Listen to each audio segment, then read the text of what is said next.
Hello friends, welcome back to our channel. இந்த வீடியோவில் நம்ம என்ன பார்க்க போகிறோம்னு பார்த்தோம்னா, மார்ச் 12க்கான கரண்ட் அஃபேர்ஸ். ஃபர்ஸ்ட் ஒன் பார்த்தோம்னா, இந்தியாவின் முதல் செங்குத்து தூக்கு ரயில்வே பாலம் எது?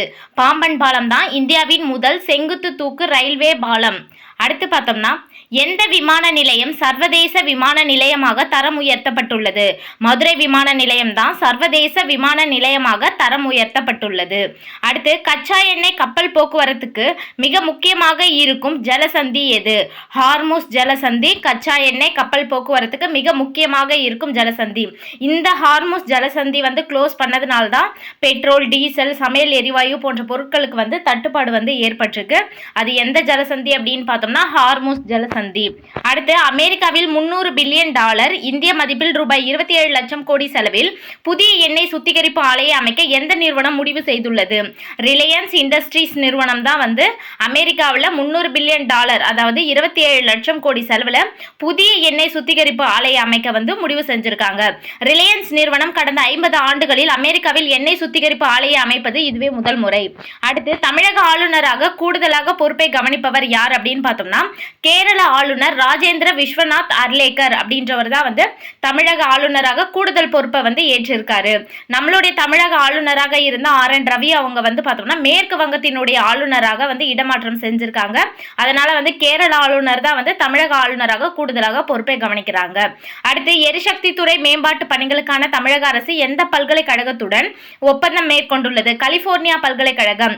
இது எங்க இருக்கு அப்படின்னு பார்த்தோம்னா, அமெரிக்காவின் பெர்க்லி அப்படின்ற இடத்துல தான் இருக்கு.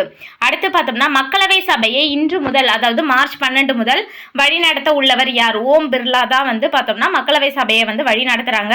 ஆல்ரெடி இவர் தான் மக்களவையினுடைய தலைவராக இருந்தாரு. இவருக்கு பார்த்தோம்னா நம்பிக்கையில்லா தீர்மானம் எடுத்துட்டு வந்தாங்க. அந்த நம்பிக்கையில்லா தீர்மானம் தோல்வி அடைந்ததை அடுத்து இவரே மக்களவையினுடைய சபாநாயகராக பொறுப்பு அடுத்து வழி நடத்த இருக்காரு. அடுத்து பார்த்தோம்னா, ICC T20 உலகக்கோப்பை கிரிக்கெட் தொடர் நிறைவடைந்துள்ள நிலையில் பேட்ஸ்மேன்கள் மற்றும் பந்து வீச்சாளர்களுக்கான தரவரிசை, அதுல ஃபர்ஸ்ட் 3 பிளேஸ்ல இருக்க பேட்ஸ்மேன் யார் யார் அப்படின்னு பார்த்தோம்னா, அபிஷேக் சர்மா 875 பாயிண்டோட ஃபர்ஸ்ட் பிளேஸ்ல, இஷான் கிஷர் பார்த்தோம்னா 871 பாயிண்டோட செகண்ட் பிளேஸ்ல, சாஹிப் சதா பர்ஹான் அப்படின்றவர் 848 பாயிண்டோட தேர்ட் பிளேஸ்ல இருக்காரு. பந்து வீச்சாளர்கள்ல பார்த்தோம்னா ஃபர்ஸ்ட் ஒன் ரஷீத் கான் 753, ஆப்கானிஸ்தான் அணியை சேர்ந்தவர். செகண்ட் பார்த்தோம்னா வருண் சக்கரவர்த்தி 740 புள்ளிகளுடன் இந்திய அணியை சேர்ந்தவர். அப்ரார் அகமது அப்படின்றவர் தேர்ட் பிளேஸ்ல பாகிஸ்தானை சேர்ந்தவர். இவர் எவ்வளவு புள்ளி எடுத்துக்காரு அப்படின்னு பார்த்தோம்னா 736 புள்ளிகளுடன் மூன்றாவது இடத்துல. இவங்கெல்லாம் பார்த்தோம்னா பந்து வீச்சாளர்கள் தரவரிசை, இவங்கெல்லாம் பார்த்தோம்னா பேட்ஸ்மேன்களுக்கான தரவரிசை. ஓகே ஃப்ரெண்ட்ஸ், இந்த வீடியோ உங்களுக்கு பிடிச்சிருந்தா லைக் பண்ணுங்க, உங்க ஃப்ரெண்ட்ஸ்க்கு ஷேர் பண்ணுங்க, மறக்காம சப்ஸ்கிரைப் பண்ணுங்க. தேங்க்ஸ் ஃபார் வாட்சிங். நான் போடுற வீடியோஸ்ல உங்களுக்கு உடனுக்குடன் கிடைக்கணும் அப்படின்னா நோட்டிஃபிகேஷன்ல பார்த்தோம்னா அந்த பெல் சிம்பிள் அழுத்திட்டு அதுக்கு பக்கத்தில் இருக்க ஆல் அப்படின்ற ஆப்ஷனை கிளிக் பண்ணிக்கோங்க. தேங்க்ஸ் ஃபார் வாட்சிங்.